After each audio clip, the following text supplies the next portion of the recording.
যে কোনো প্রতিকূলতার মুখোমুখি হওয়ার সাহস এবং দেশকে সবার জন্য বাসযোগ্য করে তোলার সামর্থ্য শিশুদের রয়েছে। ইউনিসেফ এবং ক্রিকেট বোর্ড আয়োজিত বড়রা বনাম শিশুরা নামক ম্যাচে 24 বলে 101 রান করে ব্যাট হাতে শিশুদের সেই কথাই বুঝিয়ে দিলেন বিশ্বসেরা অলরাউন্ডার সাকিব আল হাসান। বিনোধর্মী ক্রিকেটের খবর জানাচ্ছেন এস.এম. আশরাফ।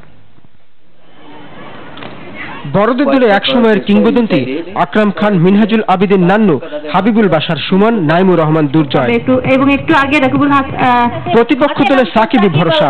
বিশ্বের বড় বড় মাঠে যেখানে বিশ্বসেরা অলরাউন্ডারের শট চলে যায় গ্যালারিতে, মিরপুরের একাডেমির ছোট মাঠে সেখানে তো রীতিমতো ছক্কা বৃষ্টি। তার 24 বলে 101 রানে শিশুরা হারায় বড়দের।